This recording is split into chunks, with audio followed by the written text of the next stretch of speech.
Okay, welcome to Timeline special episode 223. It's March 2nd, 2016. It's day after Super Tuesday. I'm actually going to talk a little bit about technology and blab. It's sort of freelance today, but I'm going to sort of glean some notes and make about a 10-minute special on the Super Tuesday yesterday for Meet the Voter, and that's what will go up today. But I'm going to put this blab up on the post. So it'll be up on timelinesofsuccess.com. With that, Peter, thanks. Peter on. Peter has, what's the name of your company? Is it Cutbox, Peter? Cutbox Studio. Love that name. Cutbox Studio is the name of the product. Thank you. Look how beautiful he looks. And by the way, I have a new camera, the 920. I have the 930 back here. I'm just testing the 920. It's got a narrower focus.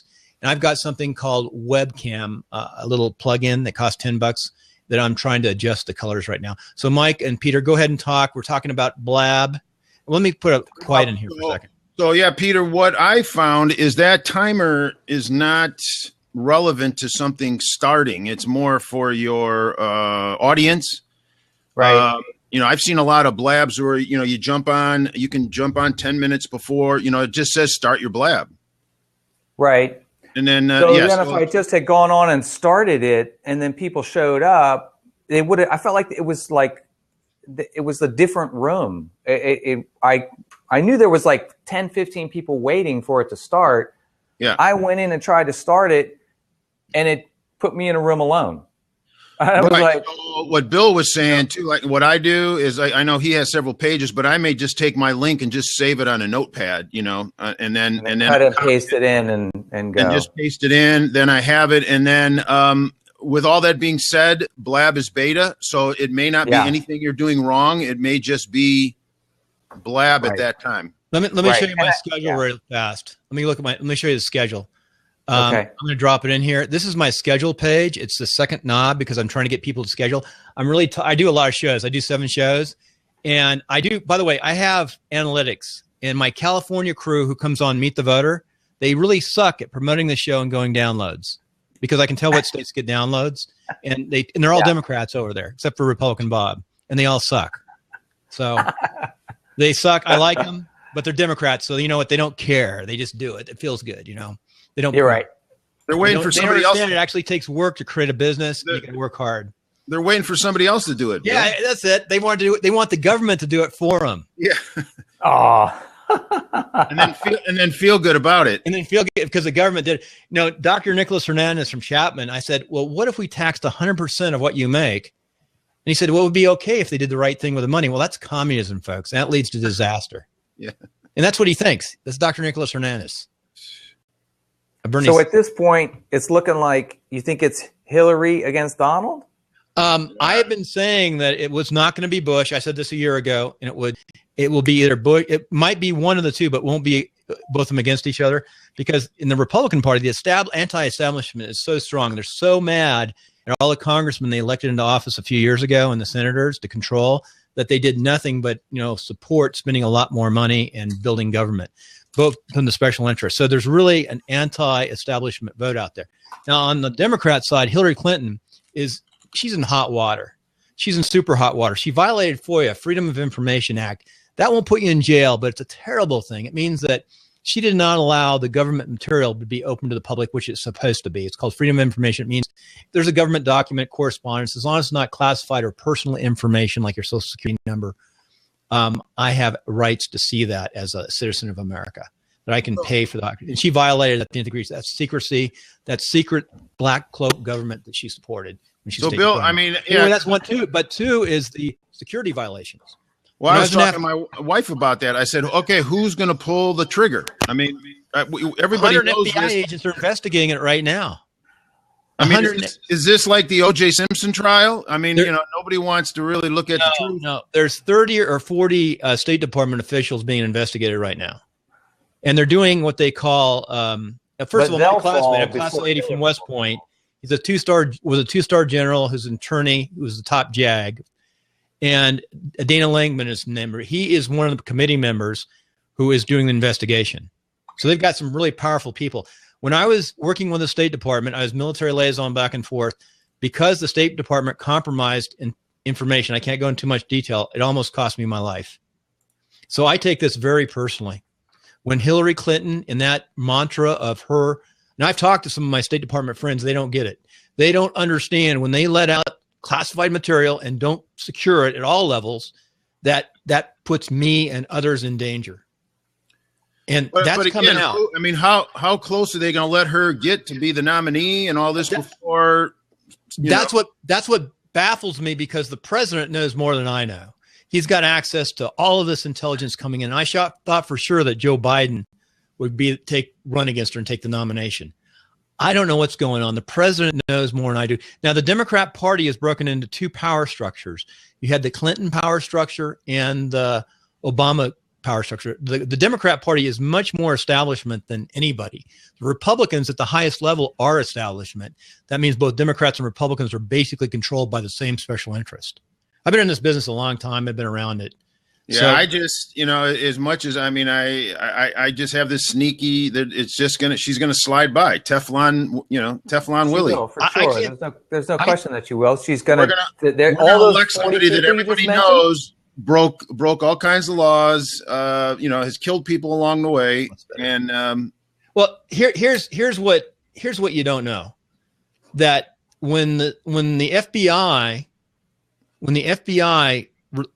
gives their report or their recommendations, the director, to the Justice Department, and the Justice Department really has the decision whether to prosecute or not prosecute. They don't have to prosecute. Right. But that's what I'm saying. All that information becomes public. When that becomes public, Congress can go in and do a reinvestigation and impeachment operations, both on the president and possibly Hillary Clinton. Now, here's what I think. This is just Bill from me being around. I think the president totally failed when he came into office to understand the consequences of intelligence, and that his staff and the people he hired didn't follow protocol, which is required by law. That means this could really grow. It's bigger than you think. There's but the FBI. My classmates are working on it. They won't tell me anything. I just talked to my other classmates. I had a top secret TSSCI not that long ago. And are the Democrats going to let them be that embarrassed that they're going to go have a nominee who now, in July, the week before the convention, is walking away in handcuffs? Here's the other thing you don't get. If you look at the results yesterday, the turnout was really, really bad for the Democrats. The numbers that turned out in the polls was extraordinarily low. One of the all-time low. The Republicans, on the other time, all-time high. So there's some suppression going on there. I think if you look historically, is that not what happens at this after an 8-year, incumbent on one side, does not the other party come out in heavier numbers? That's probably somewhat, explained by that, but I don't know that it's because of the lack of interest in Democrats. Yeah. We're going to have this buried, CNN or, some little news station that's giving all this information. But then the major ones, MSNBC is going to be, hey, let's go. We're all behind Hillary. She's going to. It doesn't work like that anymore. There's something called Twitter. There's something called social media. It doesn't work like. And look in the Democrat side. The young people are not voting now.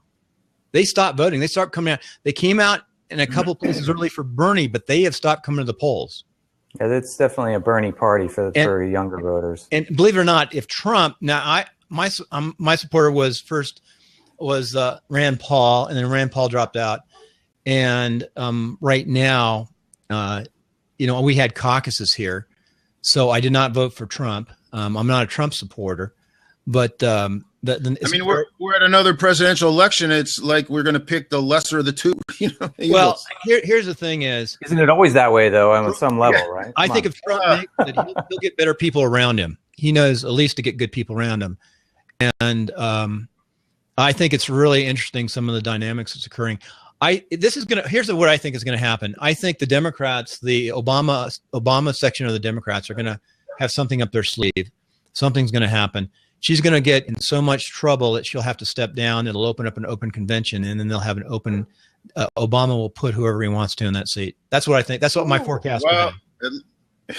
I think that's going to happen. Let me think here. I know the Republican convention's in Cleveland, and the Democratic one is in Columbus. Let me look up Dana Chipman. Dana Chipman is the general. Is it not in Philadelphia? I thought it was in Philadelphia. No, where they're both in Ohio. Because I live in closer to Cleveland, but I mean, there's just a lot of housing. There's more hotels being built. They're redoing the airport. I mean, they're putting they're getting ready because one of those in July, August. Here's my classmate working on the investigation against Hillary Clinton, Dana Chipman. So he was judge advocate of the Army. By the way, another thing interesting is Joe Votel, another one of my classmates, a 4-star, just came out pounding the president on some issues. You can just do a really surprise. He made it. And then I actually served with the Secretary of the Army also, who is from Princeton. But I mean, do you think, Obama's really going to do anything? He's sitting around waiting for the Easter egg hunt, I just told you what I thought. At the White House, Here's what I think is going to happen. Obama wants to place whoever wants in the office. So what's going to happen is this is all going to break open before the convention after she's got the nominations. The Supreme Court nomination? Do you think that'll go after the election? Let's just talk about this right now. All right. Let's get this straight. This is my forecast. She's going to, here's what's going to happen. She's going to sweep. She's getting minorities. The Democrats have very low turnout right now. That's dangerous for them. Republicans have high turnout. Right now, Trump can win. If Trump were on the general election, he would win tomorrow. I guarantee you. He would win. You just have to look at the numbers. I've been doing this for 20 years. I'm pretty good at getting people elected locally in small elections. So you've got this anti-incumbency thing big time. And right now, the Democrats are doing suppression. Look, it was the minorities in the South. Some of the Democrats are jumping over to Trump's side. That's why the numbers are so big in the Republican Party.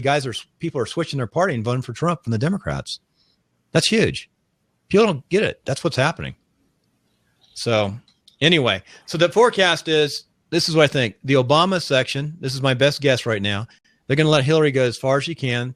It's really up to the FBI to complete their investigation. Now they've expanded that investigation to encompass more people and more discovery right now. So I'm going to do a little bit more research while we talk and flip up some information, but they've expanded that. So I don't know how long they're going to take to do this. If they wait till after the nomination,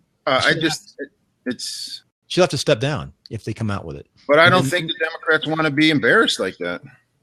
Well, you think, no. This is the Hillary Clinton party and the Obama party out there right now. And they've been so much. I mean, it's like Charlotte's Web. Do you understand what she did? She had, there's 2 emails, which even she told people to take off the indicia and fax it to her. That is so against the law. No, I don't disagree. The law. But they're saying I got to cut out. I got another call I got to go do. But hey, Peter, what was your question? What's your tech question? Yeah, go ahead. What's your tech question? No, my tech question was I was asking about the scheduled blabs. You answered my question actually. Hey, Peter, come up on one of my timelines. This is what I'm trying to do on timelines. I'm trying to get more people with more tech information, more best practices. Yeah. And on the Daily Scam, you saw my note from Daily Scam, right? I got that phone call. You told me, I saw that. On Friday at 9:00. Now, the weekly scam, the weeklyscam.com is not a negative thing, but weekly scam is like what to avoid starting your business so you don't run out of money. And I want to talk about real estate agents, how they're preyed on. We had more brokerages, and there's a lot of turnover, and the new real estate agents preyed on. And that's an example of them getting preyed on.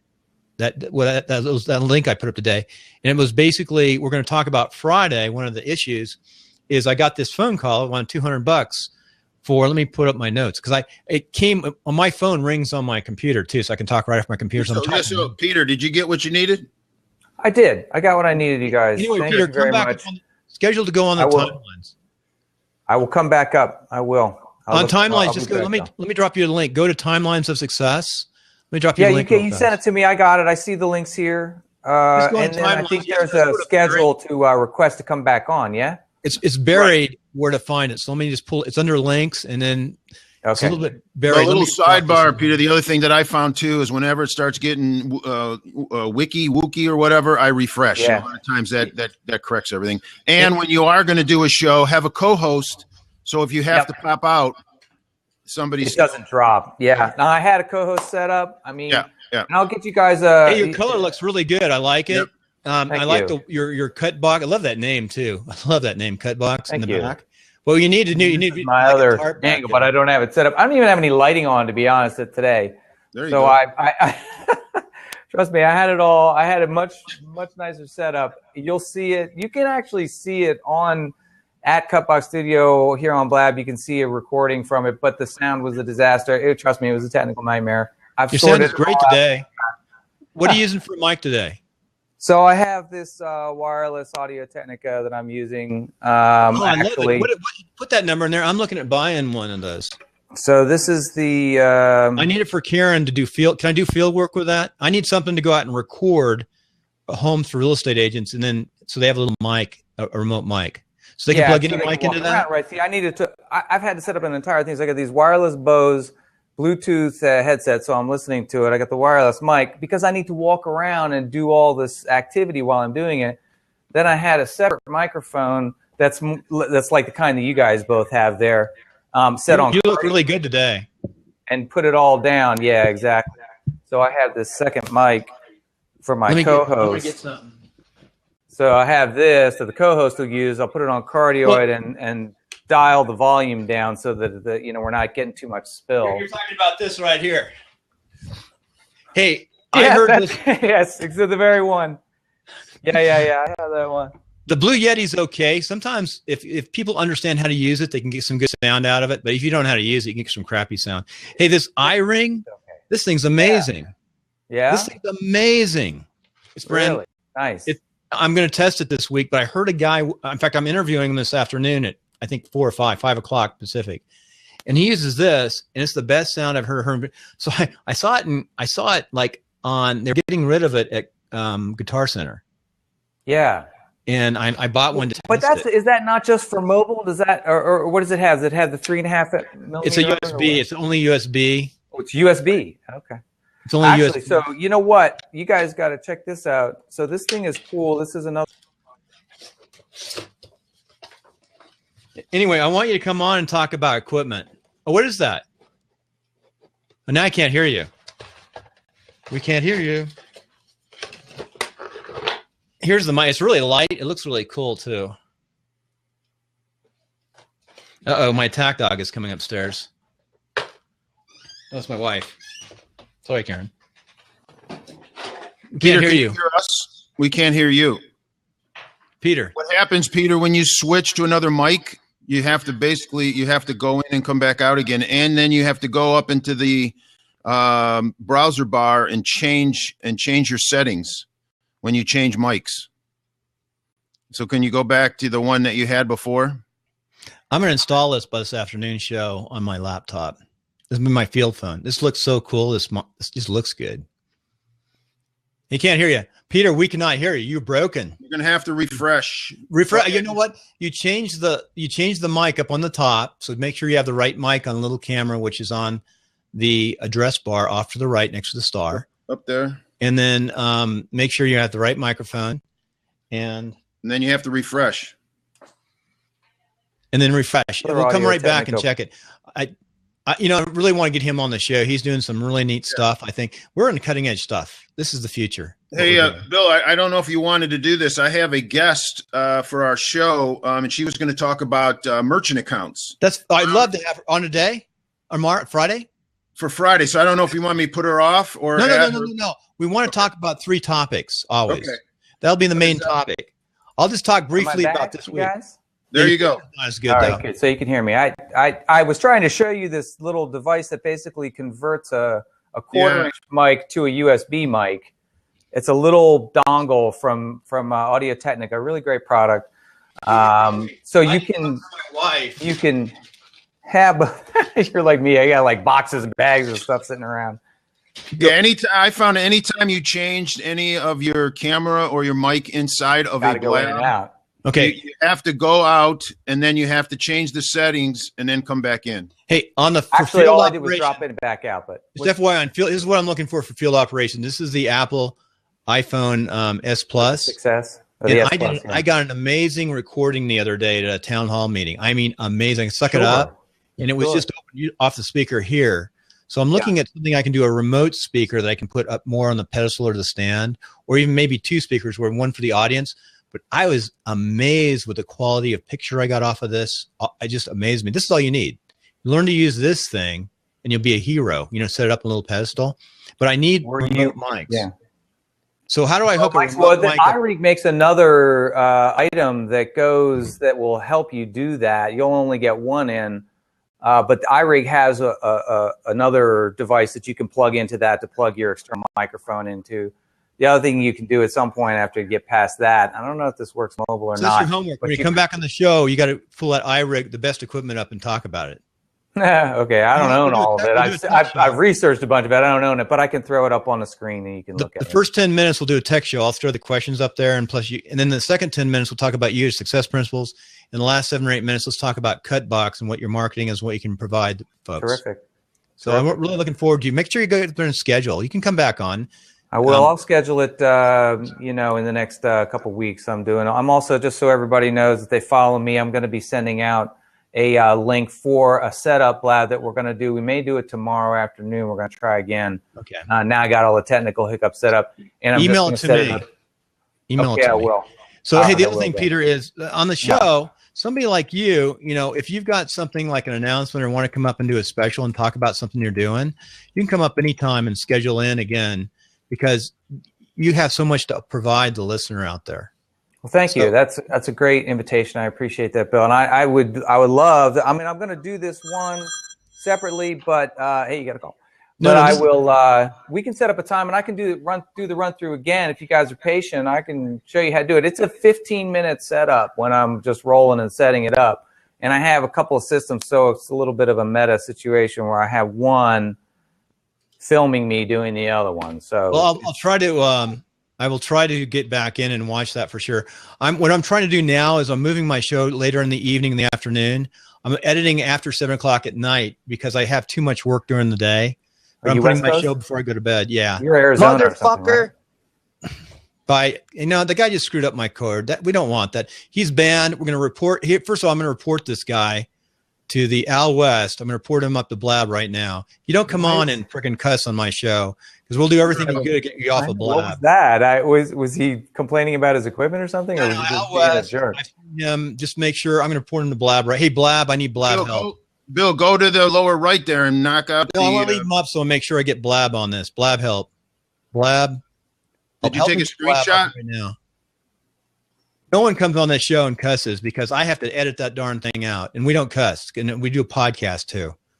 So, I mean, I edit all my podcasts; they're 100%, but we don't. How did he jump in? I let him in. I saw him. You let him in. Yeah. I've seen his brand before. I actually had been following him, and I hadn't watched him. I mean, you got to look at there's. So we're going to report him to Blab right now. Hey, how do we report the Blab? Okay, he's been on for 7 days, so we're going to get him off right now. Do everything he can to make sure he's off Blab. I did a demo last night. I saw the other night. I tuned in and I saw some girl sitting in a bathtub with a bikini on, and some other girl talking, and then a guy on, and it was like soft porn. I'm like, whoa, what is up with Blab? I did not think that this was what this was all about. I listened to him. There he is. He's back. We're not going to lock him. We're not going to let him in, but we are going to do everything we can to make sure he's reported to Blab right now. Come on, Blab. They can talk to him if they want to let him back in. Hey, Blab, that LA guy, it's that guy right there with the Lakers symbol, ALHARDFORD1, just came up and cussed on the show, blew it off. I make podcasts out of some of this information. And when I make podcasts, I edit 100%. There's no cussing. It's a clean podcast. You get one bad word on a podcast, you can be blown off of iTunes. So no one comes on this show and cusses. If you do, I will do everything you can that you're never on Blab and we find you. I'm glad you said that, Bill, because I occasionally have a bit of a sailor's tongue myself. So, I'm glad that you said I have smarter than to just randomly throw it out there. But if you cuss, I was a special forces officer. We cussed like maniacs sometimes. I did cuss less than a lot of guys, but we still cussed. It's just a culture. But on Blab, you don't cuss, because first of all, this is going up into a lot of platforms. When I do a podcast, it goes into 15 different social media platforms. It goes into Stitcher Radio. It goes a lot of different places. A couple of other places aren't going to be around here shortly because they're running out of money. But anyway, come back up. Don't worry about the timeline. The timeline is about you, your background, where you're from. It's just an introduction. It's called an oral history. But the first 7 to 8 minutes, I want to talk about technology, because that's what excites people. Then they'll listen more about you. I'm learning about the format. If we talk about something exciting and neat for the first 5-10 minutes, then we take a break. Then we come back and talk about you and your success principles. They want to learn more about you. Then you do a commercial. Then you come back on from time to time with technology and what you're doing. Yeah. So, well, we've got the king of tech in the house. I see Steven is here watching. I need to hey, Mike, he's got a great show. I've watched a bunch of times. I just threw Mr. Laker off right now, but he's still showing up there. I saw that. He's swearing at you in the. I'm trying to X him out right comments. Now. How do I actually throw him off? I need help. Blab help. Come on, Blab, help me out. But we got 3. I got Mike. Wait a minute. Peter, you can do it too, because you're up as a host. If you go to the lower right of the comments, you'll see a little red box. You can just click. Oh yeah, I got it. We need to get rid of this guy so he can't even come on this. I'm gonna take a screenshot real fast. So make sure we have this guy. I'm calling in too, but you could lock the seat temporarily. Anyway, I know I can lock the seat, but no, I can lock it down right now. Do everything we can to get him off of Blab. Everything possible. You don't want. Steven says he's highlighting the Blab folks. I did too. So I just made a screenshot for Blab. I'll put it. I'm going to use this on my exam. I'm building the $5 Blab course. It's my 3rd online course I'm rebuilding. I did one where it said, "Do not start a podcast. Go do everything you can, but put it up on YouTube first, and then once you decide you want to do it, launch it on podcasting." But we don't want him on Blab. So how do you alert if you're getting some trolling like that? I mean, how do you do what you're talking about? Because I'm new to this platform, still hosting and co-hosting, and I don't necessarily understand how all the tools work. And plus, when I learn it, I feel like every time I come back in, they've updated the. I just did a screenshot and it's somewhere else. This is a screenshot from last night. I just created a screenshot of his Twitter account. So anyway, we're going to do everything we can to get him off of Blab, period. Hey Bill, can you, I apologize. Can you send me the link with our Blab show on it that has the calendar? I can't find it. And okay. Go to Timelines of Success, right? Take a picture of it. About the schedule. Timelines of Success. Okay. I hate that. It's too long.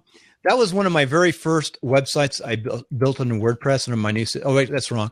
You got to go to there's a shortcut there. So it's Timelines of Success. I'm going to drop it in. You know what? He says he's going to be back in a new account. We'll just keep on blocking him and find him. In fact, everyone in Blab will block this guy. Everybody in Blab will block. Trolls are everywhere, but why? Is he just bored? I mean, I know everyone in Blab. You find somebody like this, you need to get him to Blab help. I know how Cullison feels, Jim Cullison, because I saw him do this. Love Blab. Love you guys. I'm going to stick with you. But we got to make sure that we self-police up people like this. I believe he does live in his basement. I'd say that's probably accurate, Steven. So anyway we find him or somebody does it, you need to turn him in right away. Wherever all we saw was his ceiling fan. You know what? He's probably a Democrat. I shouldn't say that because there's some good Democrats out there. Come on now. I'm sorry, folks. I'm like politically incorrect on shows. You're not supposed to mix politics with your business. It really does kill your business. I was vice mayor of a city of 200,000 in my design build construction. I lost half my business when I became a vice mayor or city councilman. But because you torqued off half the people when you made a decision. Everyone wanted money. So let's get come on. How do we get rid of this guy altogether? I'm continuing to knock him out. See if I can knock him off the show. Come on, Blab. I need your help. Come on, Blab, help me out. Blab, help me. Help, Blab, help.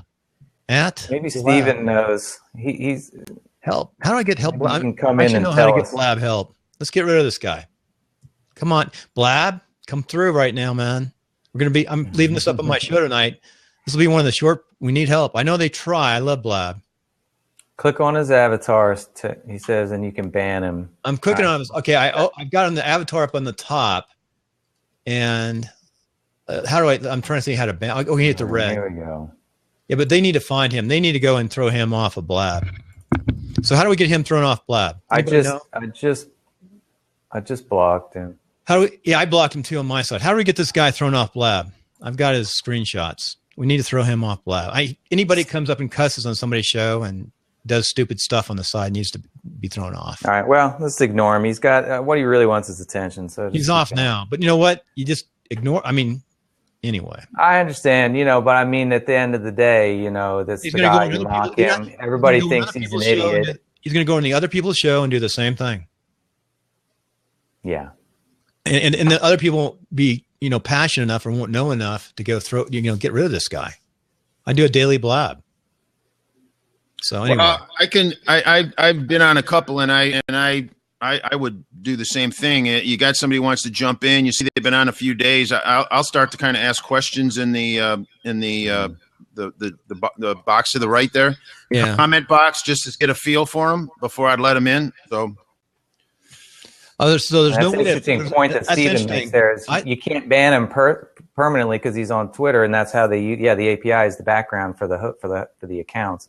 Yeah, it's just I'm always apprehensive of somebody that doesn't have a profile picture. So he had the LA Lakers stuff up. But that's not a profile picture. Yeah, actually, it's probably a violation. So you know what? It's a copyright. Yeah, it's probably a copyright. It is. That makes sense. So you don't want people with copyright violations up either. You know, an egg or that. I mean, it doesn't take that much to put a picture up. So it will never put an egg up. But I actually was watching him a little bit, and he was one I was following. Then I unfollowed him. And then I saw him back on, so I was going to see if I could find out who he was. We couldn't have followed him too long. It only said he's only been on for 7 days. Yeah, it's 7 days. But there's got to be a way. The thing is, to Steven's point, he's just going to go create a new. He even said it. I'm going to go create a new profile. I'm going to come back in, and I'm going to continue to harass you. Now that he knows he's got you, he's got your goat, and this is why to ignore him, right? Because he knows that he's got your goat, right? So now he's going to come in and he's just going to mess with you because he enjoys it. It's exactly what he wants. I served 40 months in Afghanistan. This guy doesn't bother me. I mean, I've seen a lot of kids. Don't feed the trolls. Yeah, I had a mission where I lost 4 guys at the very end, and this is not a big deal in the big picture. But and then you don't say anything, and you just close out the box on the right, and you move on. You know what this is akin to? It's like the streakers at the Super Bowl, and and now I'm dating myself, right? In the 60s or 70s, the 70s, right? I mean, like that. It wasn't any fun anymore to show them running across the screen. So whenever anything happens at a major sporting event, they ignore it, and that's the way to go here. Blab has to police itself internally. Now, the soft porn and stuff at night, if they want to do it, they want to do it. It just, it can't. I know. I mean, at least it was late at night. It was at 10 o'clock at night on the West Coast, so it wasn't like it was, So we can mute or block someone on Twitter. Be great if you could, on Twitter. So you go find him on Twitter. I wonder if there's anything you can do on Twitter to report him up on Twitter or anything. Because I think social media is really important. I believe in self-policing. I don't want the government to police us. I want our self-police. I don't think that's going to. It's not going to matter. It's like squishing bugs. It's just pointless. It's you really just got to put up with it and ignore it and get them out when you can. But there's until there's some barrier to entry for creating a new Twitter account or creating a new Blab account, like, I don't know a paywall or something like that, it's impossible to squish them. You just got to ignore them. You just knock them out when you see them. You just blow them out. Or if you see somebody. Right, because I know being on some of the Twitter or the Blab. Run out of email addresses. Blab fireside chats. I mean, they're aware of it, but they don't want to be the police. Hey, we had a good conversation until that bozo came up. Hey, back to the camera and this. Yeah, right. Go for it. So what's the best way I can get using this to do this and then take a remote mic? And I'll tell you what, this mic is pretty darn amazing. I'm going to set it up today. I mean, it's light. I hope it doesn't break. It's so light. And That's got the iRig one that you bought? Yeah. It's expensive, though. It's like $110, $120 online. I got it on a closeout for $83. Mm-hmm. But it sure has good sound, man, for just a USB connection. By the way, if you do a podcast, I recommend people just use a laptop and a USB connection mic in the ATR 2100. But what we're doing is my wife is going out in the field with her little laptop, and then she's interviewing people around town in Reno. I've interviewed almost all the top people here, and it really helps her business in real estate because, the people around Reno, I get a lot of listeners around here. A lot of people follow me. So I get more from here than anywhere else. But this is a nice mic. So what do you recommend for a remote source? If I wanted to plug this in to something, like onto my phone, if I want to get this into here remotely, what would I use? Well, as I said, you're familiar with the iRig brand. iRig makes a device specifically for that. It's about $40. I saw it at Fry's yesterday. I happened to be over there looking for What's it called? That's my first iRig adapter. Thing. Let me find it. I can find it and I'll get drop it in. So we want to get the right equipment. If other people test it, I like, testing takes time and money. So we need to get other people to test it out there and give us their recommendations. So, Bill, I did find the link and I sent it over. So we should have Shannon on Friday. Yeah. You see the link on Friday. We're at 9 a.m. Pacific, and the link is up there. So let me drop. I'm trying to tell everybody just to go to this link now. Wait, I might hold on here. I think I still. Yep. And also, it always default to what the printed time is, the real time.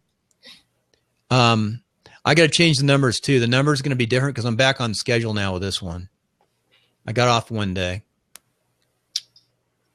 So yeah, because I was reading a little bit about it, and she had mentioned it that there's some merchant accounts that people, if they have home-based businesses, are shutting them down, and it's or locking up their money. So that's another scam, is the merchant accounts. You can spend here. There's one that advertises really great rates and stuff, and then they hit you all secondary fees that they don't tell you about. And you well, it's like I use PayPal, and I will tell you, if I got $3 in there, I pull it out. You know? There's a new one. PayPal actually has established a new one that's competing with Stripe. Stripe, yeah. They've got a brand new one out. It came out a couple of weeks ago. It's not PayPal, but it's the same company, and it actually works pretty well, I think. Yeah, and I don't want to speak for her, but it was either a story or maybe them personally where they had 120 grand tied up in a merchant account. So, well, here's another thing that merchant accounts do too. If you get too much activity, they'll shut you down in the middle of a launch.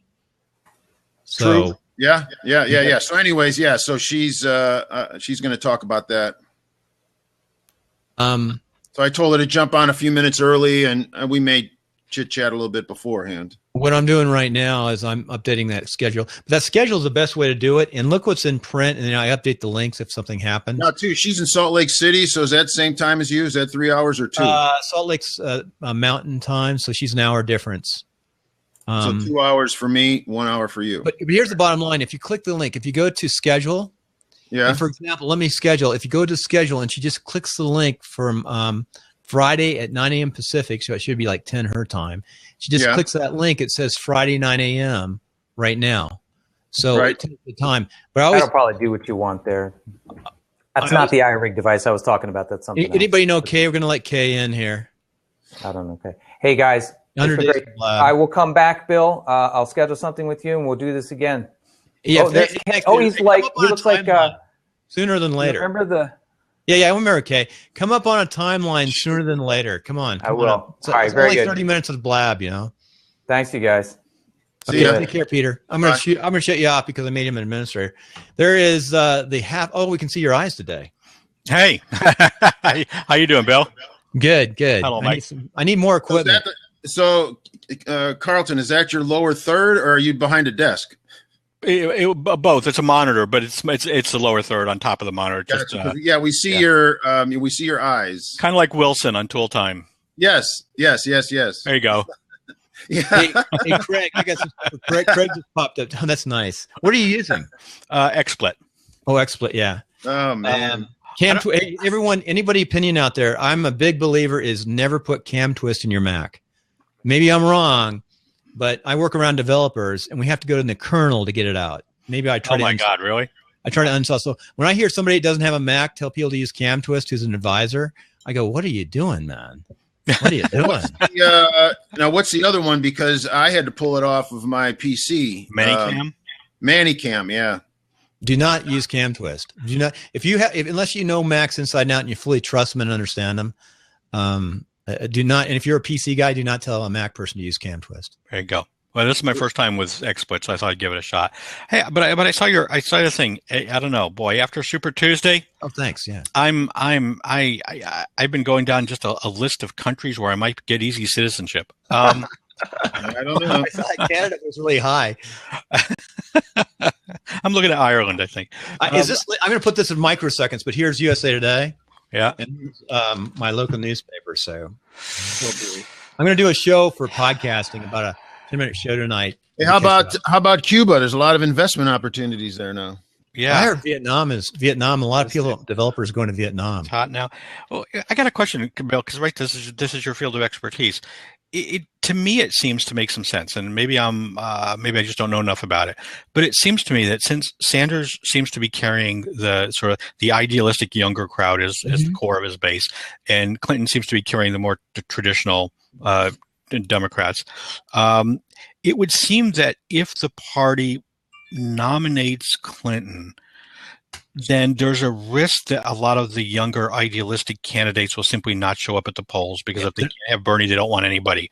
But it seems that the reverse wouldn't necessarily be true, that if they nominated Sanders, I think the traditional Democrats may not be happy. It's not their first choice, but I think even reluctantly, they would still go to the polls because they'd rather have Sanders than Trump.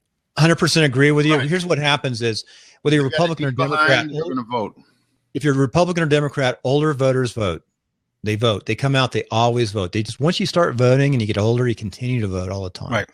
So the older high propensity voters vote. So I think you're 100% correct. Younger votes, if they're torqued off at all, they won't vote.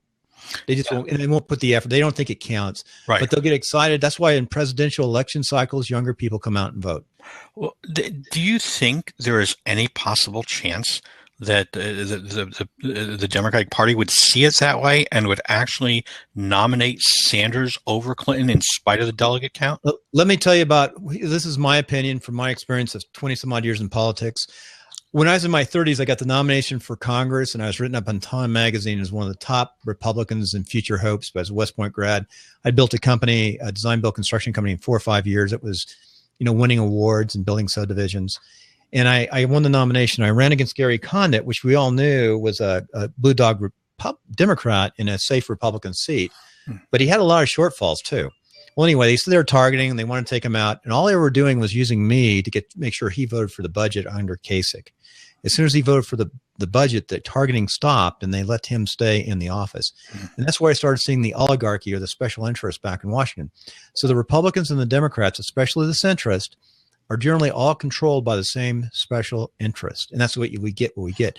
Now, in the Democrat Party, you got two legs. Let me explain the two parties. The Democrat, you've got a split. You've got the Obama leg and the Clinton leg of the Democrat Party, and that forms the oligarchy. Those are the controlling sources. And Clinton is very, very strong because of the strength of their political machine built up over many years. So those are the two controlling parties. Now, I still think the president has more source and he knows what's going on. He's got so many assets available. He has to know more than I know about what's going on with this investigation in the email. I do believe that this is, if I had to bet right now, I think she's going to be indicted. And maybe not indicted, but that stuff is definitely going to go public. When it does, it's going to be so damning. Everybody who's ever had a security clearance understands if you do what she did, you go to jail. You go to jail. Everybody that's had a security clearance understands that. You cannot be the head of the State Department and violate every protocol of security. I can't do it. When I was a first lieutenant, I got in trouble as a first lieutenant. A smaller trouble. It was a small case. But I had to go through the ringers as a special forces officer to get cleared. And fortunately, I didn't compromise the security information. I didn't handle it correctly, but it wasn't compromised. But that was only one little case. This is. I hope you're right. I hope you're right. It just politics is a strange at that level is a strange world. No. It's. I mean, we're a country of laws. Justice does count. I mean, justice is justice, and you have to believe that there is justice. But that said, Bernie Sanders is a pretty straight shooter. I don't agree with the socialism. Right. I think he's an honest, straightforward person. His integrity is unmatched as an individual and his beliefs. I do believe people can believe differently and still respect their integrity. I do too. And I think I had strong integrity. And when I did, I was the city council vice mayor. But we both want the same outcome, which is a better culture, better people, and take care of folks. We just have different ways of doing it. But there is that power struggle. I don't even have to explain the Clintons over the years. You can just look at them. I mean, one of the reasons, look what the president did in the White House. I mean, some decorum. Well, Bill, let me ask you this. All right. So you got President Obama. Not President Obama. I'm talking about Clinton. President. Well, I know who you were talking about, but I'm just going to say, looking at now, okay, Obama knows we got problems here. Who's sitting in that room with him talking about what are we going to do about this? Well, this is one of the problems, I think, with the culture of the Obama administration. If you look on my LinkedIn site, you'll see Obama and me. I'm a lieutenant colonel. I got a pistol on my side. I'm getting ready to get him hooked up with a warlord. And I said to his staff and folks, and I was in charge of civil military operations, do not meet with this warlord. I don't know why he met with him. And he's a nasty, terrible person who we think slaughtered about 2,000 people. We know he had all sorts of relationships with young children, yet Obama, as a senator, wanted to meet with this guy. It was the strangest thing. So that's the culture. His mindset is different. I don't think he understands the brutality, what happens in combat. He does, but it doesn't. And the handling of his intelligence and security within his organization. I can't go into deep detail, but I was in a DIA headquarters overseas in the Middle East when I went to bed on 2012 and Benghazi flared up. So I saw Benghazi firsthand. And for the first time in my life, I knew that the Secretary of State and the President of the United States was lying to the American public. I mean, I actually saw the first time in my life where I was a firsthand witness of the lies of these two people. I mean, where you have firsthand information. So, and the other thing, that's where I go. So who's going to be sitting in that room saying we got a problem, because that was his Secretary of State. So he's responsible for some of that activity. A little bit of a black eye there too. So I want to know who is running their intelligence, who is running the his I mean, here we come up. She just left, but I want to know who is running the chief of staff, who is running the president's security operations. They must have a security officer monitoring his staff. And it's just baffling. The laws apply to them as well as they apply to me as a young soldier. Right.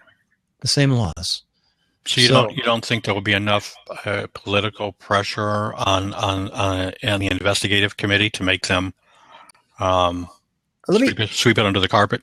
I'm Googling Dana Chipman right now, who is my classmate, who's a retired general. Mm-hmm.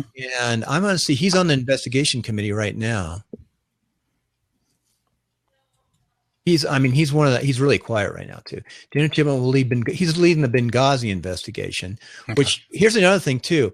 If you go back on just open source and do some research, in 2009, while she was still Secretary of State, she was called on the carpet by an agency for violating security processes. You can find that if you Google it. Mm-hmm.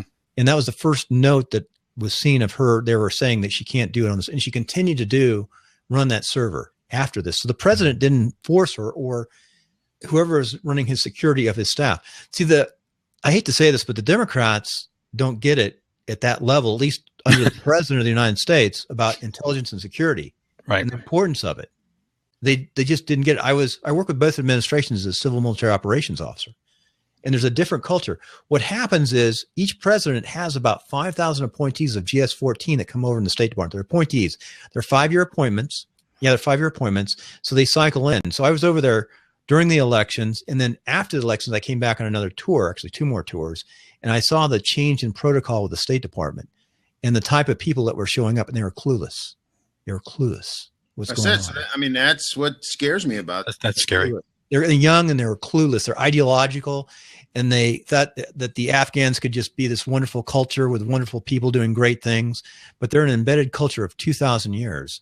Of a certain culture, and the Pashtuns, Pashtun Wali, different 4 wives, different views of sex than we have. Sure. And terrible views, putting women in burqas. They have their mullahs over there. And each region in the Middle East is different. They look at Islam in a different way, and they adapt their local cultures. But they're just, and here's another thing I saw. I saw under the Clinton administration, under Clinton's leadership as Secretary of State, women's rights starting to be destroyed in Afghanistan, where Bush's administration, his State Department people, fought for women's rights in Afghanistan. They said, let them do whatever they want to do. That was the message that was coming out of the new administration. And I was there firsthand. I mean, it is filtered by my opinions, and I'm a Republican. But and when I was in uniform and when I was working with the State Department as a GS, I tried to stay as politically neutral as possible. Just follow the law. Don't talk politics. Don't talk anything. I was going to go back in and serve more, but it's very difficult to serve under this administration. So interesting.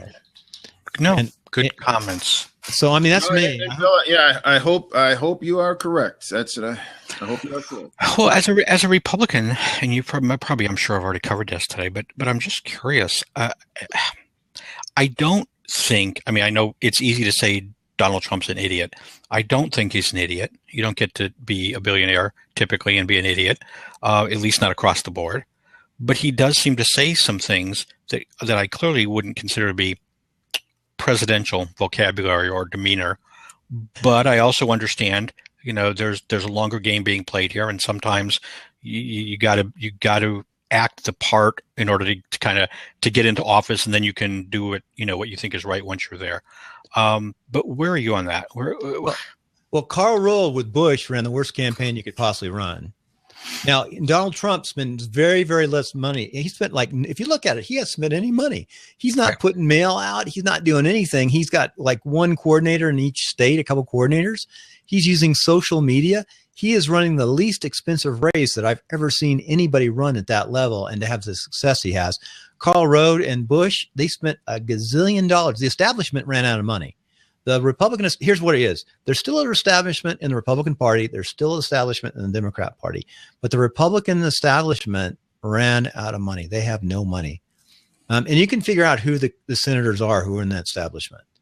And they have no one left. Even Rubio is sort of on the margins of the establishment. So they have no candidates left. John Kasich is their only establishment Republican. He's not getting any traction at all. Bush was their establishment Republican. So those are the two truly establishment Republicans. Yeah, they're talking about Kasich losing Ohio here. Kasich is an establishment Republican. Goes way, way, way, way back when he was running in Congress, running the budget under. You can find the establishment by just watching the news. I guess what I'm looking for was more of a personal. Do you think if Donald Trump wins the whole shooting match here, will he make a good president? First of all, I think he'll win actually if he gets the nomination. Even what they say, because of the numbers that are coming out right now in the primaries, the number of Democrats are crossing over. Will he make a good president? I'm scared to death. I'm scared to death. I don't know. He's a wild card. It's going to be he's going to be a terrible president or an amazing president. Yeah. But still, isn't it still going to come down to Congress? And I mean, it's all. And is it? We know yet if it's still being a Republican-controlled Senate and Congress? No, we don't know what's going to happen.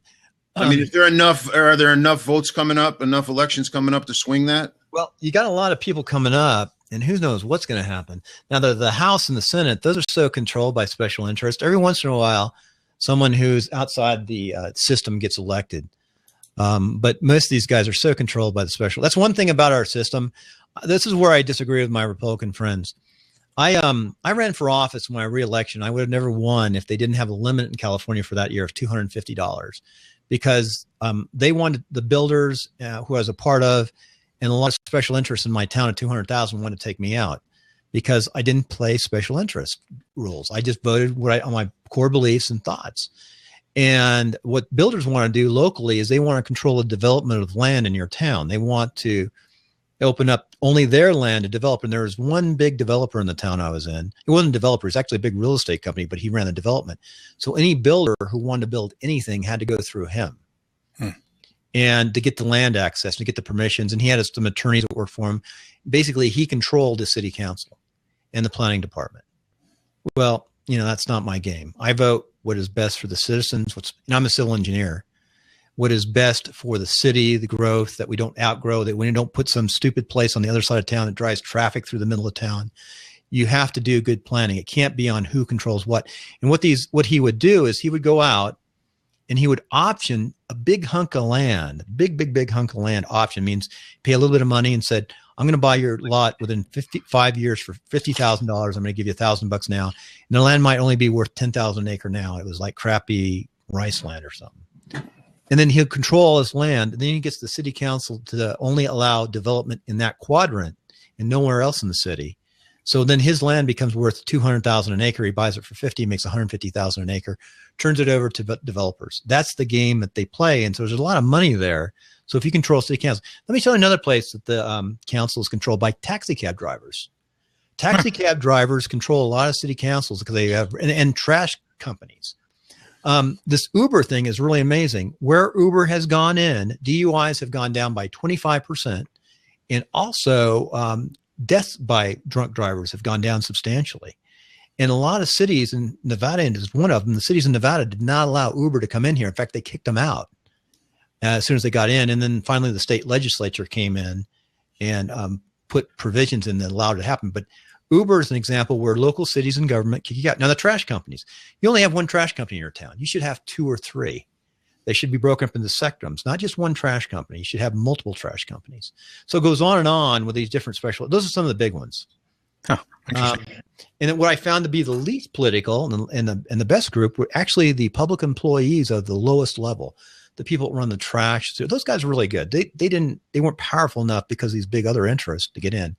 But the other basic special interest, basically, and this kills me because I believe in police and fire and public safety. But the fire department in our town was hugely controlled by their lobby. The fire department, it was huge. They go out and walk, and they were making huge retirement. They were making $8,000 to $10,000 retirement at the time because they control council with the benefits and all that stuff. And the police weren't as strong or powerful, but the firefighters in our town was. So that's Bill, that's some of my background. Really, be anti. That's why. But anyway, bottom line is, I wish there's a way that we only allowed $250 donation, and only from individuals, not corporations, and not from PACs. I wish it was just an individual donation, and it capped at $250. But the Supreme Court said that's a violation of freedom of speech, and so there's nothing we can do about it. So, Bill, what about the VP and the Secretary of State that Trump is going to who do you think? Who do you think it's going to be? Well, I mean, Christie. I saw Christie, yeah. Secretary of State, I don't know. I mean, that could be Christie if you wanted to get a woman in there at VP. Maybe Putin's available. I don't know if he would reach down to who was the woman that was running for a while. I mean, I really liked her. From HP. Fiorina? Yeah. Carly Fiorina. Well, I don't know. After the comment about her being butt ugly, I'm not sure that. I think I'm saying just from a political, would he get a woman in one of those top positions?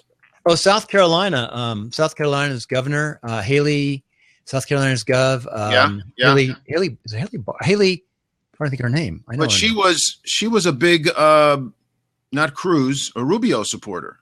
No. Oh yeah, she was holding hands with Rubio. Nikki Haley. But let me tell you, no, she was a Rubio supporter, and she also pounded Trump right after the president's State of the Union speech. So to me, that says, big lights. She's part of the establishment, but she's still well liked. So I think Nikki Haley might come in as the establishment. Well, Secretary of State, I don't know. I think Sarah Palin can still see Russia from her house. No, I don't think so. I think Sarah Palin, she may have hurt Trump's campaign. I'm not sure. She was notice that she's nowhere to be seen now. Yeah, she seems to have that effect on campaign. What's your thoughts on having a military guy as Secretary of State? Maybe. And that does work. I think with the wars going on, that's not a bad idea in a weird way. By the way, I think we need to back out of these as fast as we can, as far as we can, but we still need to provide some type of military assistance to these countries because they will collapse if we don't, like Iran. And there's a lot of terrible in that world. It's tough. Middle East is tough right now. Do you think between Clinton and Sanders, depending on who gets the nomination, the other one will stay on the ticket somewhere? In terms of, I don't think Bernie will. I think I don't think he would be a VP. I think even though he's an independent on the ticket. Well, yeah, I know. Would they join forces at some point? I think if Hillary is smart, if Hillary bought him on as VP, she's won the election. I think so too. About that. I think she'd win because she'd get the younger vote out. She'd win. But the key is, would Bernie accept? I don't think he would. You talked about his integrity before. I think that's one of the things that would probably stop him from. Right, he can't be touting and then jump on her coattails.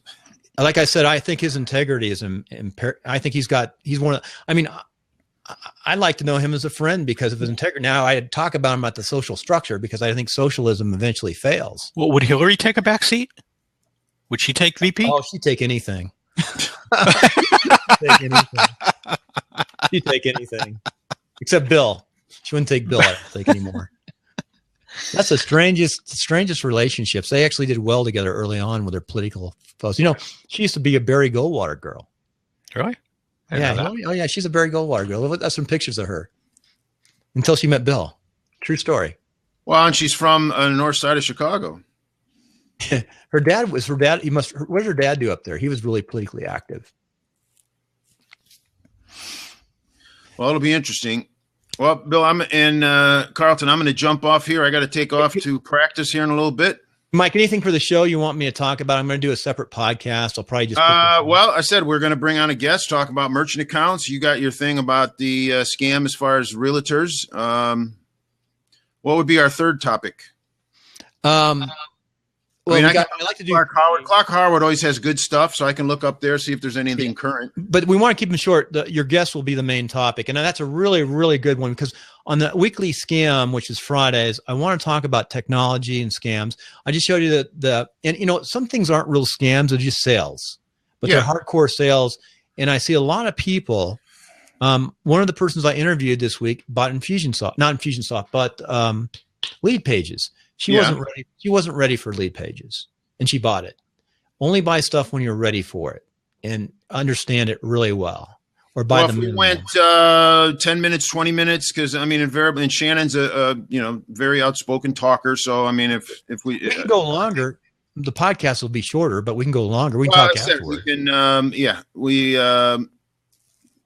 That's fine. I'll check out some of those. See if there's anything big out there. Just here's something new. But I guess the other aspect, say like in the merchant account, is that person who did it and then they got charged fees or chargebacks, like Eric was saying here. They go, God, I've been scammed. It's like you're.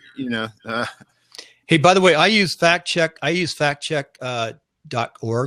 Mm-hmm. And I just looked up, was Hillary Clinton. Gary Goldwater, and she wasn't in Chicago, and Republican parents. 1964, swung to support the Democrat Eugene McCarthy campaign in 1968. So she, I wasn't born a Democrat. She said in her biography. Right, she was from the upper north suburbs, which is in Chicago, is Republican. The suburbs are all Republican in Chicago. It's the city that's Democrat. So. That's the other, Carlton, I appreciate it. One thing I believe in is we try to always fact check whenever possible. And when I give opinion, I try to make sure people say it's opinion, or I didn't hear it on Facebook. Right. But I always try to get fact. And so anyway, I think it's going to be interesting. I think you hit on something. If Bernie and Hillary get together, probably the Democrats win. I just think that's. I would think so. I just don't see any way for I don't see why the Democratic Party doesn't seem to see what seems intuitively obvious to me, that anything that they do that splits the vote, they'll win the battle, they'll lose the war. It's going to go to Trump. At the highest level, the Democrats are split between Obama and Clinton. There's two sides of the party, and Clinton has had all the appointments, as you've seen, a lot of them, except for was from Hawaii. That's a really interesting move. I really respect her too. She left the party. She stepped down to support Bernie Sanders when he started to lose, and she's a veteran. She's a war veteran too. MP, military police. Interesting background. I can't think of her name. She's a congresswoman from Hawaii. I don't know. But it'll be interesting. Here's the thing: is a wild card, and I think again, I'm going to fall back on my forecast. Here's another reason why that would fail is if the FBI is eventually going to let this out. There's a lot of people think that Obama wants to stay in power in some fashion, and he has half the party. So what is he doing? Does he want to become a Supreme Court justice? That's probably the legal way he could stay in power. He can't run for a third term unless something bizarre happens, like they change the Constitution. Right. Yeah. But anyway, Mike, you got to take off. I'm going to finish up too. Carlton, I appreciate you coming on today. It's been a pleasure. Thank you very much. We'll be up. I'm going to be up tonight, folks. Real fast commercial. I'll be up tonight at 5:00 Pacific. I got a really good show from a writer. Let me bring it up myself. Got to find my own notes. I have tonight at 9 or 5. I think it's 5. I got to pull up my schedule. So tonight at Wednesday, 5:00 Pacific, episode 224. I've got Nathan Siegel. Nathan Siegel, I found on Blab. He said he's made over $100,000 consistently online, both as a copyright, a writer, and he's a freelancer from Canada. And we'll be talking to him tonight about how he works online. And he found this mic. He's using this mic, and he's got the best sound of anybody I've ever found. So, what is it? What kind of mic is that? It is it's the HD iRig. It's kind of expensive, and I'm going to test it right now. I bought it at Guitar Center on a closeout for $83. Wow. But it had amazing sound. Just you plug it in USB. And I always tell people, if you're starting on podcast or sound, just get a USB plug-in mic, and a Right. dynamic mic. What are you using? Me? Yeah. I have an old Logitech headset. That's it. Oh, really? You sound good. You Yeah, sound it, good. it does. Most everybody. I wanted to buy another mic, and then everybody kept telling me how good it sounds, so it didn't seem like there was any point. Yeah, you sound good. The only thing that'll happen sometimes when I do I'll see my you guys. editing, you get pops. You'll get a pop, and I'll take that out. But I don't hear any pops. Take my- I've got a just for kicks, since it's my 100th day on Blab. I found an old photo for the Wayback Machine here. You'll get a kick out of this, Bill. Here you go. 99 days. Oh, nice. I'm trying to get. Is that just Navy? Is that Navy? That's just Navy. Yeah, that's Just kind Navy. of. I was 19 or 20 or however old That's I a was. great back shot. then. What did you do in the Navy? I did two things. It's funny you were talking about security. For a while, I was a CTI, was cryptography, and then but for the most of my stint, I was a corpsman. Oh, you're a corpsman? Yep, Get the Marine Corps? a little bit, not too much. There's a picture on my personal Twitter account, and there's 4 of us in there, and one of them's a corpsman. He doesn't have anything on. He's got all his stuff, and I had a corpsman with me all the time. I was a lieutenant colonel, civil military operations, and we had a lot of corpsmen supporting us. Yep. It had a lot of good times back then, but it's been a while now. You relate to this. You know what coister shell is? No. We were required to carry 2 bags of coister shell. There's this powder you can put on it, coagulates you, stops you from bleeding real fast. And they have one that's covered with a coister. It's a soft coister, wet in a packet. They can stick up in the artery. You were required to carry 2 of those. We had to carry one in the pocket up here and one down in our little first aid kit. Yeah. And then you would use that if somebody was hurt or injured, you'd pull theirs out of their pocket or their first aid kit. It's the only thing we had to have in certain places. And we use theirs first because you don't want to use yours. Right. So we use them. But I had 19 or 20 of those on me, all just stacked in every one of my pockets all over the place. And later on my other tours, they replaced those because coister is oyster shell and it coagulates. But about 3% of the population has a reaction to it. Yeah. So they had something new, but that's just fabulous. And that's why we're getting so many lives saved. It is. We have this Velcro, I know the name, tourniquet. Yes. And it's amazing. In the old days, they'd literally have our scarves, and we tie our scarves and twist it. But that Velcro, you put that Velcro on, you pull it tight, and you Velcro it, and it works. And you can cinch it down too. Yep. It saved. I saw a lot of lives saved that would never have been saved. We had 4 guys. We had a gunner blown out of the cupola. He blew like 30 feet. Oof. And his whole lower body was just filled with shrapnel. So he got, a tourniquet and all this coister and stuff, and he survived. Wow. So I missed Vietnam. I came in shortly after Vietnam. So the only combat I actually ended up seeing was for me was an almost combat. Do you remember when this was in Kenya? Do you remember when Idi Amin had the American missionaries held hostage? Oh, absolutely, yeah. We were God, what had to be 76, I think. 75 or 76. Yep, I was a cadet. And I was on Enterprise back then, and we were in Mombasa at the time, so we were getting ready to go. But he released them just before we ended up having to go in. So, yeah, I remember Idi Amin well, studying him. He was the clown that. we have no endless. We have an endless supply of these clowns. It seems somewhere. Again, I think he died of syphilis eventually, or something happened. We definitely had syphilis. I remember that. I was at West Point while he was in power, so we caught it. When I was in West Point, 76 to 80, I would probably never get in West Point. Now I wouldn't have the credentials because that was after Vietnam, and like the military was really frowned on. Right. So I got lucky to get in, and it was a great place to go to school. My classmates have done extraordinarily well. The ones that stayed straight active. Yep. I think we had more stars than any other class because of the wars. That's nice. Nice. So, but I like corpsmen. Corpsmen with my friends. Corpsmen are your friends. I always wanted corpsmen close as lieutenant colonel. I wanted my corpsmen. One thing I liked about Afghanistan. I was there 40 months. My last tour is the only time I had anything where I sort of had to take a couple months out and relax. Yeah. But you get over it. What happens is post-traumatic stress is thinking about the same images over and over where you can't think about anything else. So when I got back for about 2 months, every hour I'd have images, and I couldn't stop. I couldn't focus for about 2 months. Wow. Because I knew I wasn't going back for the most part. I could have gone back, but I chose not to. And I just took time to get rid of them. So I watched Facebook I didn't watch Facebook. I watched YouTube for 2 months. And eventually it got where you don't remember stuff, but some people never get over that, over the thoughts and the ideas. Yeah, I know. We need to do more. I mean, everybody agrees to that, but I wish we would actually start doing some more. Some of these guys go crazy. And it's not just military people. Let's say someone sees a firefighter or just a normal person sees something they can't get out of their mind, a car wreck, or we have this defense mechanism, most of us, where we can forget those things and put them behind us. Oh, I can't even imagine. I mean, even as a corpsman, even peacetime. I mean, I had my share of people die in front of me. If I had to relive every one of those every day, it would drive me insane. My cousin's a firefighter. I still remember him describing one of the first few months he was on, and it affects me even though I wasn't there. But when he's a firefighter out in 99 in Central California, he had to pick up a little infant who had died. It was gray, and he remember he described it to me. He was holding a baby who had already passed. It was gray, and he told me he knew it was past. It wasn't. It is tough. It is. But you know what? That's life. You get over it. That's we got to realize that's part of life, and you got to go on. But some people just don't. I know. But this war, though, has what really is. There's about 5,000 KIAs, but in retrospect, if this is Vietnam, that would probably be maybe 25, 30, 40,000. It'd be a lot more.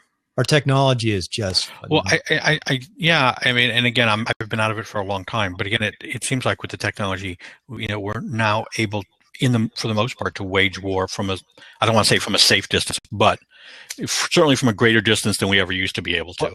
And our people are better trained at close up. Those who go in, here's my background. When I went to as a first lieutenant, I went to Special Forces school. I was a Green Beret and led an A team for 18 months. I went to flight school as a captain.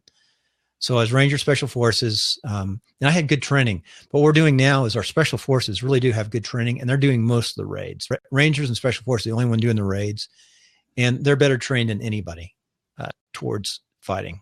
So we're putting a lot of money into our boots on the ground, face-to-face folks, and then the support troops are doing everything else. I'm curious. You said that Donald Trump would be either the worst or the best president. He'd probably be one extreme or the other. He's not the kind of person to end up middle of the road. Yeah. But in what way would he be the worst? What about him potentially scares you the most? The Mussolini approach. He's been compared to Mussolini in some of his thoughts and reactions. The military sent me back to school for anthropology for about a year. And we studied, and I learned to do oral histories and studied people. And I worked in the Truman Library for a while. That's some of my research. And if you look back at history and people, Mussolini is, just look at his characteristic, what he said, how he convinced people, how he got into power. Some of the same things and characteristics that he did, Trump has. The other thing is Trump had $200 million when he started, from his father to run his business.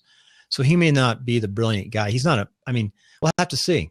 One thing he said things that the Republican Party for political correctness was not talking about, like securing the borders. Yep. And he said things that are crazy. The main reason I can't support him, what he said early on, he said he wanted to bomb civilians. Well, I was a civil military operations officer, and my job was to take care of the civilians in the combat zone. That was one of my missions. I had a team of 50 some odd guys in our bed, and we'd go up behind the combat or in the combat when traditional combat. And if civilians were hurt, we'd take care of them. We get them evacuated.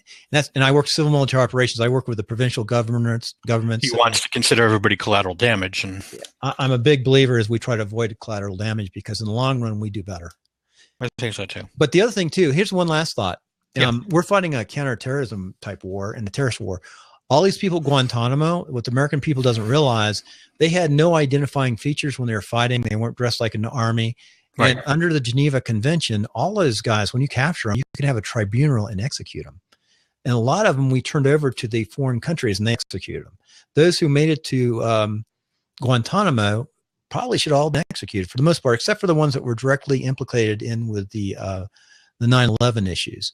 But if we turned those folks over to the local governments, they could have been executed within weeks. I remember one guy was executed within 2 weeks after we turned him over. And that's a fine line. When you capture them, they capture them. Most operations are joint operations. We have Afghans with us.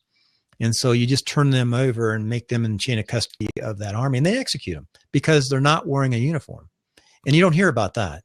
I didn't realize that. No, all those people at Guantanamo, I would say 70% would have been executed on the battlefield if we turned them over. within 2 weeks, 2 to 3 weeks. So, but here's the other thing why I'm really frustrated with Obama. Bergdahl, I was at the briefing the next morning in uniform as lieutenant colonel with the 2-star general and the brigade commander.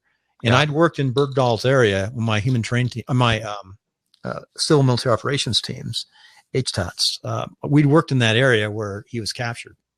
I was at the general's brief. Bergdahl walked off. He folded his clothes. He left his weapons, and the soldiers around him knew that he had deserted. And we knew that the next morning right away. And then I see the president having Bergdahl's parents and doing all what he does. Then I see him release 5 prisoners from Guantanamo. 2 of those prisoners, without going into this is open source, 2 of those prisoners he released had executed women in Afghanistan. And you don't hear about that. Every one of those could have been executed, those prisoners he released. So, I mean, President Obama just thinks different than I think. He sees things with like rosy glasses and. Yeah, I get it. And I think, I don't want to say this. When you go back to, well, even Vietnam started getting murky, but when you go back to the Korean War, you go back to World War II, we knew who we were fighting. We could identify who the enemy was. In general, wasn't a question. And I think with terrorism and the way that it works now and being a global problem, like you said, there are no uniforms, there are no badges, there are no geographical boundaries. There are no. It's a very different war, and I think it brings up some very hard questions in terms of liberties and spying and interrogations and how. Nobody wants to cross those lines. Well, we could execute these guys. I mean, but there's the other side of that coin, which is also, but we also don't want to be patsies and just say, come get us. Here we are. We're not going to do anything to stop you. So I don't know whether right. When I was a young pilot in 160th, I went through SEER Level C. It's the hardest survival course you can go through. What they do to you. Is the search air rescue? Yeah, I was SEER Level C, the highest level, and it's higher than the Air Force is. It's the same as Delta goes through. So I've gone through all that, and I've gone through a modified waterboard, and it's not comfortable. But I knew I wasn't going to die for the most part. I don't think anybody in the course. And I didn't have the same fear level, but they definitely deprive you of sleep, and you deprive of sleep, you start hallucinating. Hey, I just dropped in a link just for grins. Oh, okay. That I don't know if you can get to it because it's right off my sign-in sheet, but it's my LinkedIn bio, and if you double-click it, if you go down, you'll see me and President Obama. On the full profile, or just it was under summary. And it's below. It's in that click. If you can see it, you just go down. Which click in the full profile click? It's I don't know what you're getting compared to me. It's in the profile. Yeah, it's definitely profile. I'm looking at you. It says Bill Conrad, founder of Netcasting. It's got your picture. It goes decision board and it goes summary, and then down below you see 2 articles. One of them's me with Obama. Oh. If you can click, if it's there, I don't know if it's there or not. Let's see if I open up this picture here. See if I can. I see co-owner consultant. I see founder. I see. No, it's under summary. Oh, it's under summary. Hold on. Sorry. Under summary, I don't see anything clickable. Oh, that's interesting. But that's I'm seeing it on my side. It's funny. I don't know what it looks like on your side. I just put the link in there. So anyway, it's a picture of me and Obama. And I leave it up there. 2008, 7/19. So July 19th, 2008. Nice. And it was fun because I was back in the country and I'd been vice mayor of a city of 200,000. So I knew a little bit about politics. So, hey, I'm going to run. I got to do a lot of work today. Yeah, no problem. I got to do a little bit of work myself. Hey, Carl, what do you do? If you don't mind, really fast before I let you go is, after you were in the Navy, what'd you do? And what do you do now? When I got out of the Navy as a corpsman, initially I thought of going to medical school, but, life things changed. So when I ended up getting out, I ended up becoming a computer software developer. And I did that for probably 30 or so odd years. I'm finishing up my last project, I hope now. And my wife. What kind of computer stuff do you work? What do you work on? I do mostly .NET desktop applications. So applications for small businesses, large businesses, internal stuff. My wife has a new business, which I want to help her with, which she makes weighted blankets for children with autism. Nice. And so, and she's doing well. And so I want to finish up my last project there and kind of jump in bed with her, so to speak, and help work with that. It's, hey, I just put a link in. That'd be a really great story with your computer background. Whenever you're ready, just go on timeline. Let's do an interview and put it up. Cause they're like oral histories. And and we can, we can market your wife's product or what you've done. It's fun to find. Absolutely. Me, I always like to talk. You were late to this. In the 90s, I was always, my first computer was a Apple IIc. Yeah. And I wish I'd bought a Mac and when I look back, but I couldn't afford it. I was a captain in Korea, and I was a cab. My first assignment flying was in the cab, and then I went to Special Forces. And I was in the cab, so my IIc. But then I stayed in. I got out of the military after 9 years, went right into the reserve flying because we had some terrible things happen in my unit. I don't want to get in detail. On the 160th, I realized Special Operations Aviation, I was going to go to work. Every combat was an insert people. And a lot of people were getting killed in my unit. So I got completely out in 2009. I should have stayed in retrospect, but I got completely out because I really loved what I did. I had a 2-year-old son. I got out and I don't want to start a design build construction company. Well, I'd saved up a lot of money in the military, and I spent $100,000 on computer systems and plotters, and I was early AutoCAD and 3-dimensional design. Yeah. That's where I made my name. And I still do it today in chief architect. Before anybody was doing 3-dimensional designs and building stuff, I was doing that, but I spent a lot of money to get that equipment and set that up. Yep. And I had an exchange then I had Lantastic. And then I remember that for networking. That worked pretty well. Yeah. I liked it. Yep. And then I got an exchange server. So I set up and I had an assistant. I always hired a draftsman to help me. Yeah. And the draftsman had to really understand computers inside and out. And I'll tell you what, I was doing amazing things in the 90s where other people weren't with 3-dimensional designs and CAD. And I was, if I had what I had today, I was so far ahead of it and no one was catching up. So that's how I made my name in the 90s. My design, I built 2 subdivisions. But then I got into politics and it was all over. And then the war broke. The Republicans came to me when I was in my 30s, and I was, the worst thing I did in my life was run for Congress because I had a great company running, and then I lost, and I got into city council, and I'm spending all my time doing that instead of running this great business and abandoned ship. And I could have had put $10 million in the bank if I didn't get into local politics, all the stuff. But you wouldn't have had all the great stories. But now I got the stories. and then I did another thing. We still had a business established. I went back in the military and finished my act. I was recalled so many. 9/11, I was recalled. That day at 10 o'clock in the morning, I went back on for 3 years. Wow. I was recalled so many times. I went back and finished my active duty on a special program. And I switched from the Air Force back in the Army to finish it. And then I came back and I said, everyone knows me in my town. My wife's got a great business. She's making great money in real estate because she had the subdivisions. And we have a beautiful home. My kids like it here. I said, I want to do something for myself. I want to move to the other side of the Sierras and live in the foothills of the Sierras. Nice. Yep. In Nevada, in the mountains, and it's gorgeous. And I did that. And then I realized, well, this is really hard to start a business over here. So, and I got a retirement, which isn't bad, but I've got 2 young girls. So I got to make at least a little more than double my retirement to survive. Yeah. So if I were to stay in my Modesto, I could have not worked and let my wife just do real estate, and I'd be happy and I could do what we're doing now. So I have to figure out how to make a living now, unless I want to go back and work. Well, if you can sew, we can always use another seamstress. I could. I looked online. So, I love this environment, but I've always been interested in it. And I have to think that what we're doing now in new technology, the new media, there's some money here. But what I have seen, I've been working for about 2 years, there's a lot of scams. A lot of people waste a lot of money. Most people don't make it online. There are a lot of scams. There was a guy on here the other day, without mentioning names, that I laughed. I had a laugh. He was being interviewed by somebody, and he was a life coach, which, okay, that starts the chuckle. But life coach. I'm sorry, but he was on there, and he wouldn't give any advice, right? The poor interviewer was trying to get him to, well, give us an example. What have you done? What kind of things He wouldn't give any advice. And then he says, well, I don't give advice unless people pay for it. And I'm like, well, that's not a good marketing strategy, really, but okay. And she's like, well, what do you charge? What are your rates? And I want to say this right. I'm not exaggerating. He says anywhere from $10 to $100 per minute. Not per hour, per minute.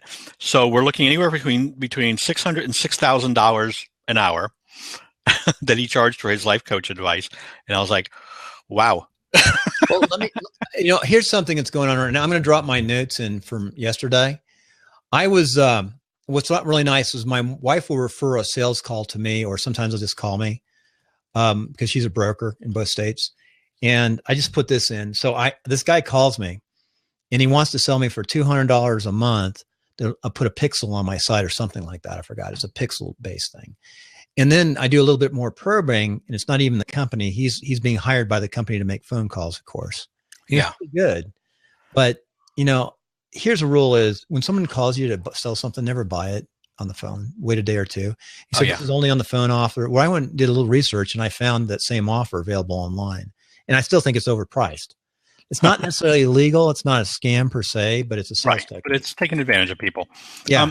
I met this guy I want to drop a link into if that's okay. Now, this was a guy, I can't vouch for him. I don't know about him, but he seems like a very upfront guy. He's working on his doctorate at University of Southern California in physics.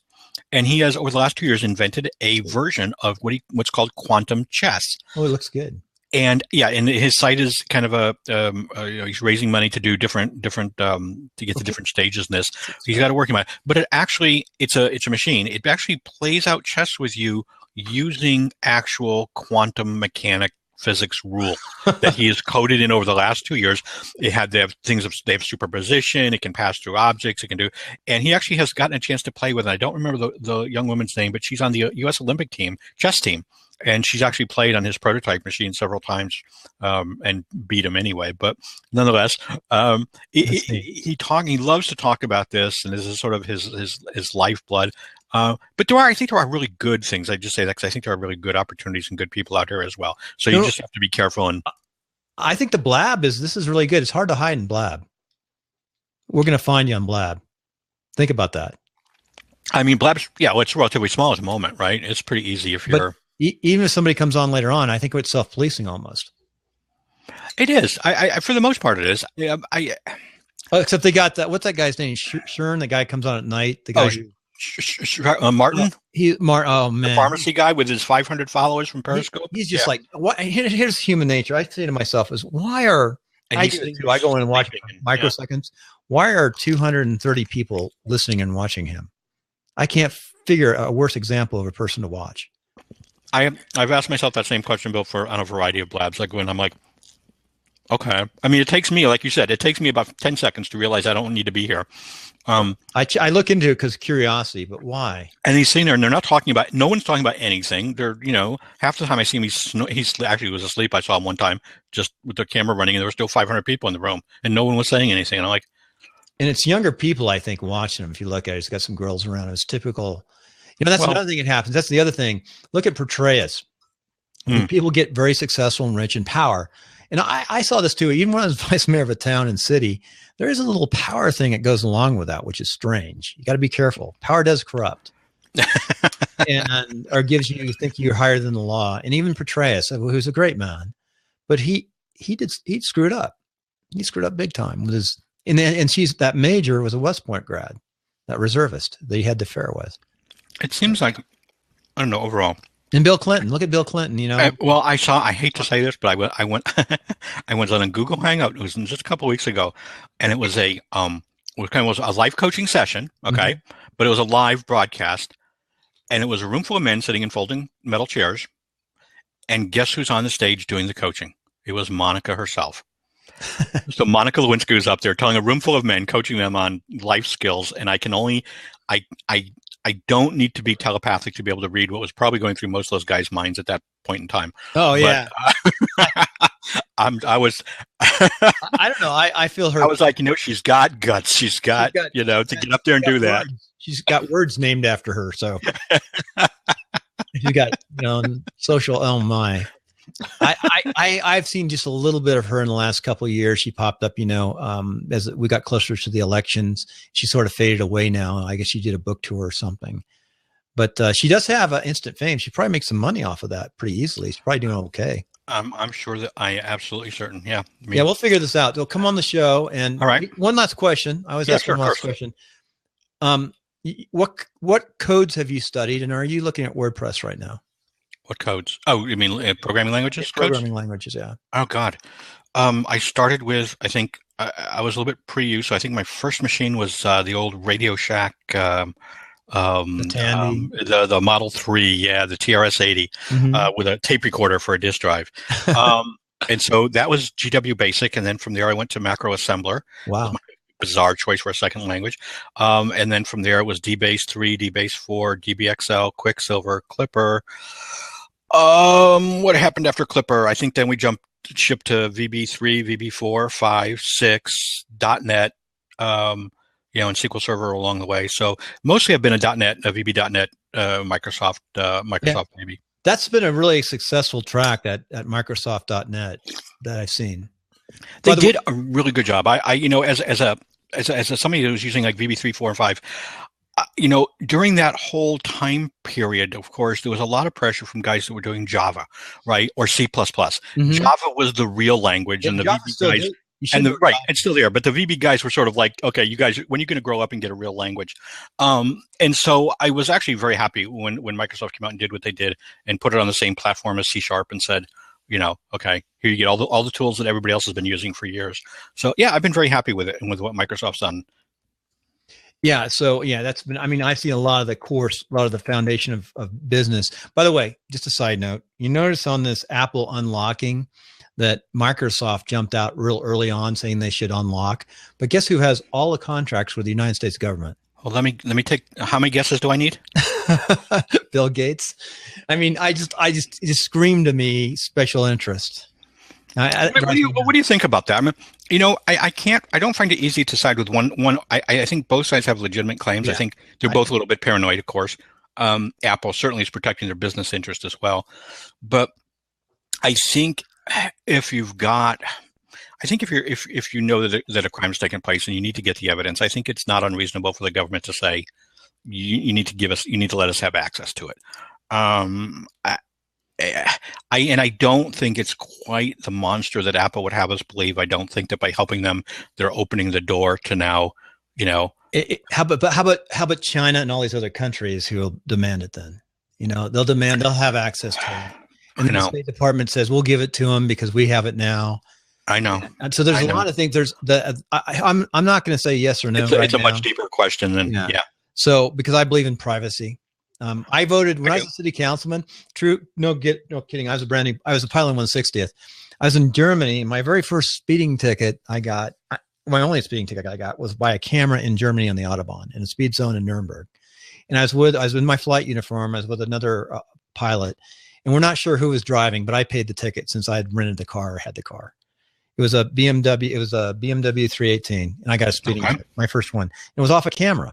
You got the picture, and sort of, you couldn't really see my face back then, but you saw the plates. So I paid it. It was like 32 marks. And I just paid it.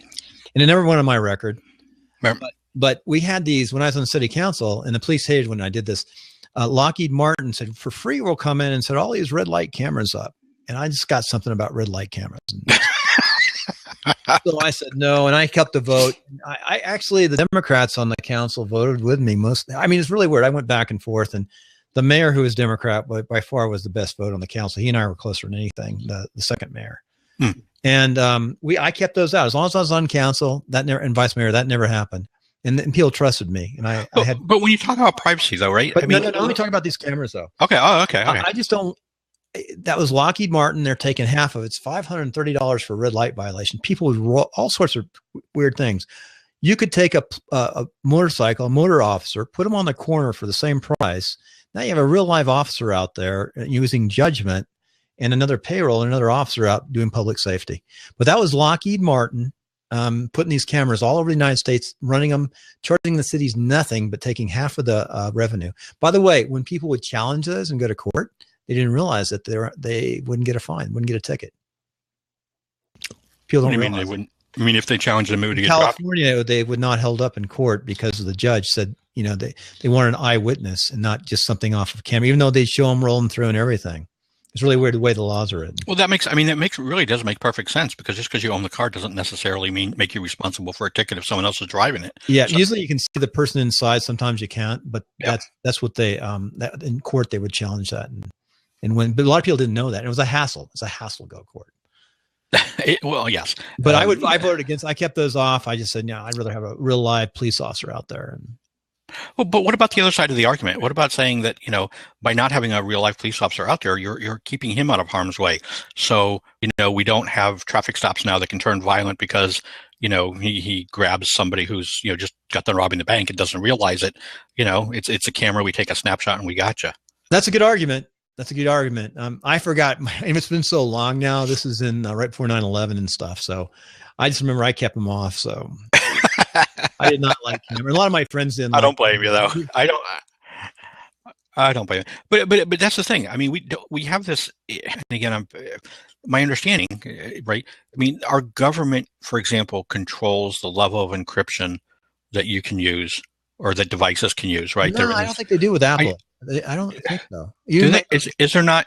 Can you? I thought at one time it was like, okay, you could use 128-bit encryption, but you couldn't use 256 in the U.S. I remember when Clinton decoupled the GPS. Because I used GPS when it was still, classified elements was fine in 1/60th and some other things. And I remember when he said, and this was good that he did this. Clinton did a lot of good stuff. He gave that over to us so we could have, GPS in our car. Within 10 feet. Before that, it would only accurate within 100 meters, I think, 100 meters. Yeah. GPS. But then they said, we can bring it down to 10 foot by 10 foot. That back. This is in the 90s. So he authorized that to be turned over to, I forgot which was Lockheed or one of the big companies developed the GPS system. And, but he basically put it out in the really has been good for everybody. Look what it's done with just communications and systems. And we all have a public foot. That's another thing. We have a discussion on the public footprint, but I got really mixed feelings. I think we need, like you said, I think Apple, this is worth a worthy discussion of, basically the other thing too, is Apple has not designed something to go in and open this encryption up. So they would have to go in and design something. This is an interesting argument. So for security of the country, do we lose our privacy? That's a hard one. It's always a discussion. Here, by the way, here's another thing, Carl. I love this. These cameras, they would set them in different places and shoot in. They try to get the faces. Here's the government. What if they shoot you? I mean, it's public, I guess, but they're shooting a picture of you, and let's say you have your girlfriend with you or something. It's on, you can watch it on the link. It's just crazy. And then you can use that. Then you use it blackmail, and that. Well, yeah, then you use it blackmail. I mean, that's the downside of invasion of privacy. Is even with the best of intents, like you said, power corrupts, and it's not. You don't have to think very long to think of a scenario where an innocent action could be misconstrued or used intentionally, to imply something that's not true. Yeah. So anyway, he left. I was going to answer his other question. Hey, by the way, I learned Fortran was my first language. That's the one I never learned Fortran or I did a little COBOL, but I never did Fortran. Yep. Yeah. How are you learning PHP or HTML? Of course. I'm not.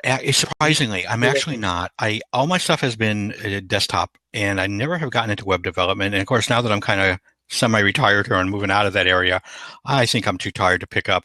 Only because I think that web development is still, and maybe it will always be, but it's sort of a hodgepodge of technologies. It's not like saying you got VB.NET, write an app. It's like, okay, I need Java, I need JavaScript, I need PHP, I need HTML, I need, by the time you get done, you've got 4 new languages or 5 new languages to learn and manipulate. So it's a bit of a.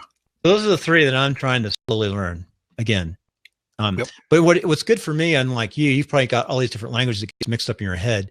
Fortran gave me a basic understanding of programming, and then you can apply some of these principles. These are all harder than Fortran ever was.